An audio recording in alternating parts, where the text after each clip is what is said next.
modern technologies to send me an email and say, how are you all right? And how relevant is my attachment of citizenship to the nation state when we seem to be disconnected and my survival totally does not have any relationship with that inquiry? Would you like to say something? Sorry, can I just add an end to that question? Because I wasn't quite sure in your presentation, in some ways you were complicating it even further by referring to the case of the Bihari starving in Trivandrum, because then it doesn't even have to be outside of the nation state, is effectively what that is suggesting. You could be an Indian in India, outside of your own state, and still be in that precarious position. Yes. I am forced to once again refer as this footloose casual workforce. It is my premise on which I talk about labor rights. It is not on the premise of knowledge workers I am talking about. It is not the premise of IT workers I am talking about. It is not on the premise of academic workers I am talking about. Legitimations of these categories are entirely different, and the nationalities in that way has become a trading situation. Okay, you talk about H1B visas of 12,000 getting released. President Clinton comes and the White House is bringing out a 12-bullet communication which says that President Obama has actually won in getting 12,000 or 14,000 jobs made from India. So they consider it is very important. It is basically a trade-off. I am talking about non-tradable commodities. I am talking about non-tradable existences. I am talking about minor underrepresented human rights crisis. I am talking about statelessness in that way. See, you said, yes, I will give you a very small example. One researcher asked to one of my neighbors, he was a disabled person, he couldn't work, and this researcher from Bengal, he asked, Kerala is such a wonderful place, and what does the government do for you? And he said, government, my brother is my government, because he takes care of everything. No government in my case. So when you talk about this kind of situations, it not only requires a sense of imagination and pretended or non-pretended passions to be invested to talk about this situation. Yes, regarding Bihari workers, this is a study that I think in the same volume that you have written, there was another India migration review, there's another presentation, so very, very good presentation in a sense of it talking about national space within India when you consider a life of a person, okay, how much it matters. So legitimation for a knowledge worker is an entirely different dispensation, and legitimation as pain is not something that followers of Habermas is doing in social science in third world countries. That's my submission. And I know it's a little bit of it is little bit of self-contradiction as well. If you ask me, where do you stand with and all? So that goes to a metaphysical kind of a discussion, which is of course which is required in our kind of discussions.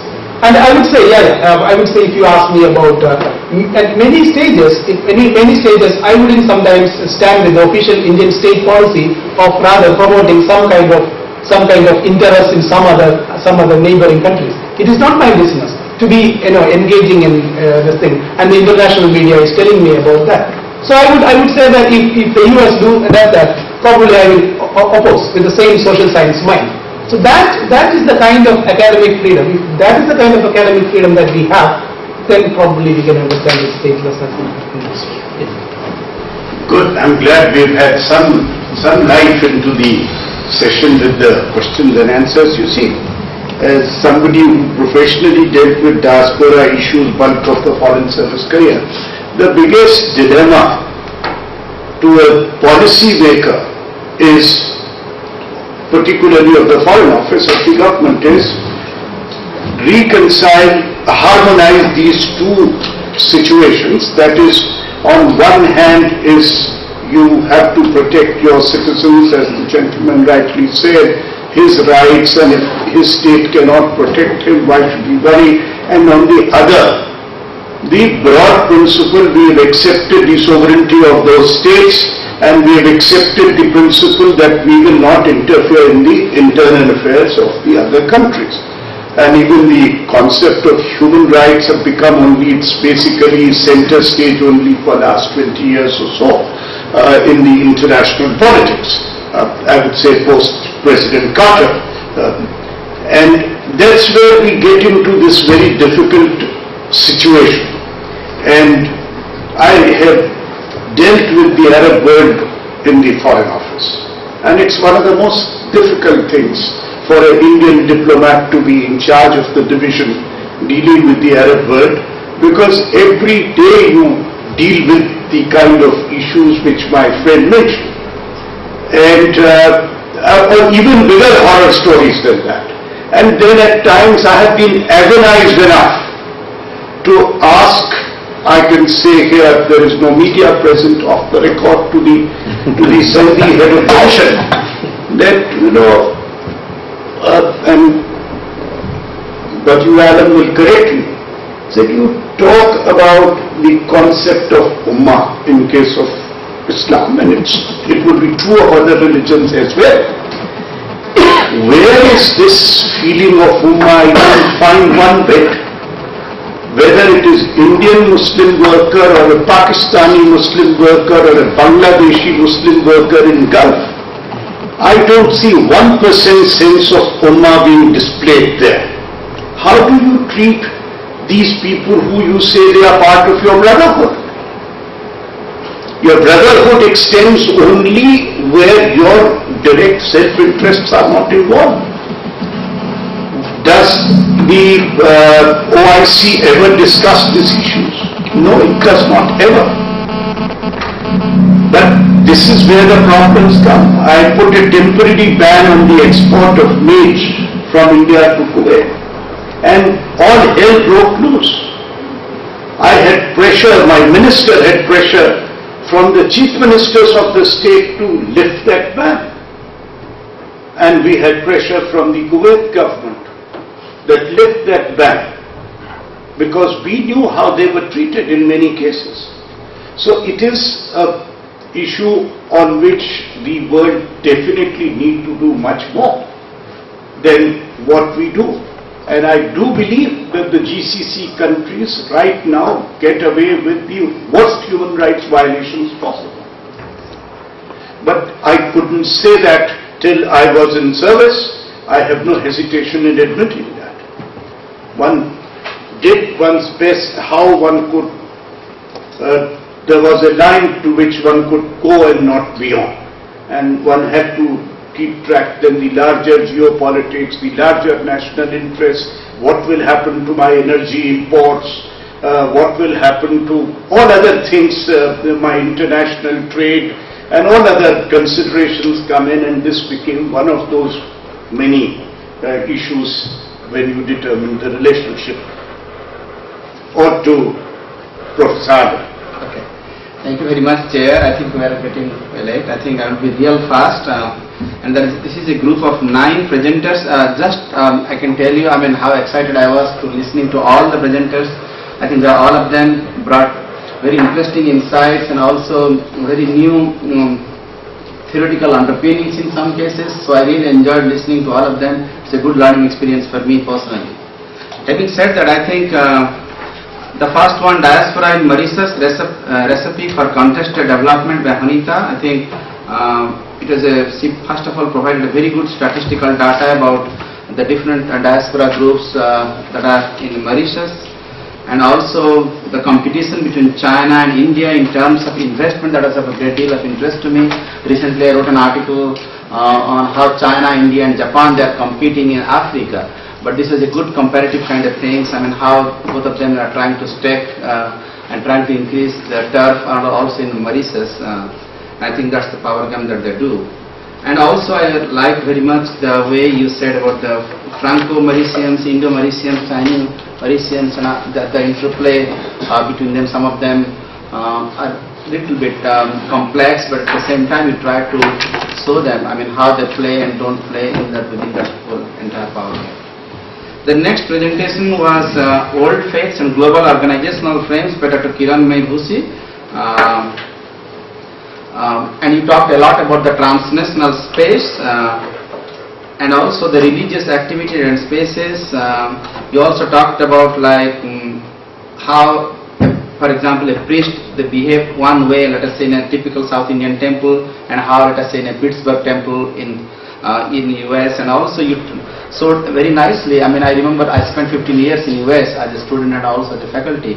And I remember reading India Abroad and News India Times, and also the kind of advertisement that you just showed, like provided 2 examples. I mean, how everything has become transnational, and a lot of times it become very client-based and etc. So I think it's pretty interesting observations in that respect. The next one is the dark side of diaspora in Africa's Great Lake region by Mr. Sebastiano Rengbao. You raised a lot of interesting conceptual issues. You talked about diaspora and put it in context of the insecurity/security, and how diaspora can cause security, or it can, in the reverse way, it can cause insecurity for the host societies. And in particular, you dealt about the Ugandan diaspora. You also talked about Banyarwanda diaspora, insecurities from period line 1959 to 2009. And also at the end you provided some important implications, how it affects nation building, geopolitical implications, and also the Francophone versus Anglophone, that kind of debate. The next one is the impact of Turkish diasporic community living in Germany on German and Turkish law. Ms. Hande Unsal, I think this is pretty interesting. You talked about the dichotomy between individual and the state. Then you come specific to the new immigration laws, the labor agreement between Germany and Turkey, and the nationality issues, etc. And you also dealt constitutively on the 3 things, the conditions granting nationality, the double nationality, and the citizenship issue at birth, I think. My children were born in US, so they got US nationality, but my youngest son was born in Japan. He's still grumbling that he didn't get Japanese nationality because Japan doesn't allow. I mean, Koreans has been there, Chinese has been there forever. Still, it's so difficult to get nationality in Japan, but in Canada, in US, the laws are very different. And talking about the Turkish thing, I can see the sense of accommodation and also alienation, because I spent 4 months last year as a visiting fellow in Heidelberg, and also I've been to Berlin on another occasion. So you can see that the significant Turkish community. I've been there because whenever I wanted to go to a mosque, it's basically owned, monopolized by the Turkish people. And I can see the sense of opportunities they get. At the same time, they try to stake their own territory and also try to carve a little bit more. I mean, how that is creating inbuilt tension between the host societies and the Turkish societies, and how they are trying to negotiate with that one. The 5th one by Professor Pramod Mishra, incidents of elder abuse among South Asian immigrants in the US, the request for some remedies. I think a lot of times when we talk about like US or Canada or like something like very exotic, like we always talk in terms of the glass is half full, but we never look at the glass as half empty. And also, as we can see, I mean, the first generation kind of thing, for example, let us say the people who went in the immediate aftermath of 1965, taking advantage of the Kennedy-Johnson immigration reform, and the kind of second generation, third generation kind of things, I mean, then you can see the big difference. And then these new issues are coming into the fore, how the immigrants are dealing with it. I'm not saying that it happens to everybody across the board, but it does happen. And a lot of the things that he has said may sound very graphic, but those are true and those are very factual. But I think it's also important to find out, I mean, how other immigrant group within the ASEAN community, let us say Filipino immigrants, Vietnamese immigrants, Chinese immigrants, to what extent I think the kind of abuse that takes place at emotional level, at different levels also. So I think that is a wide area of research that you can look into. The next one is do numbers matter? Role of Indian diaspora from smaller states. Dr. K.M. Bahrul Islam, I think Chairman Sharma Sahab has already dealt a great deal, and Bahrul is not here. I think he talks about this Assamese diaspora, about the small number. But I think at in between, I think he also said that a lot of things are also happening. For example, he talked about Assam Association of North America, Assam Association in Dubai. So it's not, I mean, it's small, but I think it is vibrant and there is a lot of fluidity, there is a lot of dynamism still there. So I think maybe 5 years from now, 10 years from now, my guess is it can also be as viable like Punjab Association in America, Telugu Association, etc., etc. But having said that, there are certain distinctive issues within the northeastern countries that Sharma Sahib has rightly outlined. The next one is on the law on the protection of the rights and interests of the returned overseas Chinese and the relatives of overseas Chinese by Professor Gu Fu Liu. And at the beginning he talked about, it's a huge number, I didn't know that. I mean 45 million overseas Chinese out there.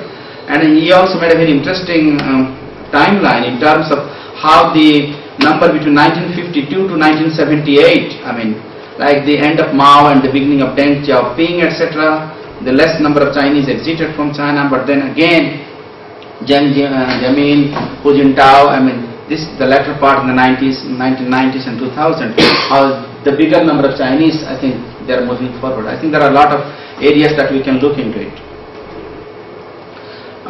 The next one is migrant work and human rights in the GCC countries and some pointers in the context of labor unrest. Dr. Bijulal MV, I think that's very touching. And you also provided a lot of narratives, which is also very valid. And Sharma Sahib also, from his first-hand experience working with Kuwait and many other Gulf countries, he also provided you. But I can also, I think I share wholeheartedly with whatever he said. I have been to Saudi Arabia twice on Umrah pilgrimage.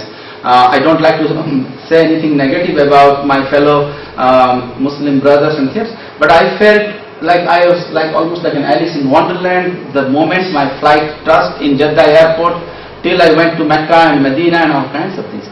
Coming specific to the labor issues, I think we read all the time in Khalish Times and Oman Times, etc., and a lot of times there are institutional mechanisms out there, but sometimes we do try, like as he said, we try to stop, put an end to the bad things. But again, there are some other geopolitical, some other national interest, quote-unquote, issues that come into play. I was also wondering, I mean, how the newly introduced Takat system in Saudi Arabia, and also in a broad systemic way, the Jasmine revolution, I mean, how that is affecting one way or the other, this labor kind of things, I mean. But that's a separate thing, I mean, altogether from your paper. The last one is Indian African Diaspora's role in economic growth and development, a study in context of Tanzania and Kenya by Dr. Inderjit Singh Sondhi. And that was a good, interesting observation of Tanzania, that how the number was more like 200,000 and now the number has dwindled down to 40,000, and you also provided very succinctly about the three main communities, the Gujarati community, the Punjabi community and the Telugu community, how they are taking out some individual specific professions and trying to make the upward mobilities in that one. But it remains to be seen 10 years from now, 20 years from now, maybe there will be some interchange in terms of locations, maybe the number will go up, go down. There are a lot of regional, internal factors that might go into it. Having said that, I think as I said at the very beginning, I enjoyed listening to all the papers. This has got depth. This has got a lot of good conceptual understanding. So I am sure when Dr. Sadanand Sao and Dr. Patnaik are going to bring out the edited book volume, we will be reading the entire chapters. In fact, I did not read any of the chapters in its entirety, but I am looking forward to read it. Thank you once again. Well, thank you all very much. And now over to Dr. Sahu. We all have more questions, which will be at dinner. I want to ask some questions to her and to the professor from China, but it will be done outside. On behalf of organizing committee, thank Chair, Ambassador J.C. Sharma, Professor Badrul Alam, all the paper presenters and participants. I would request all of you to join us for dinner at guest house.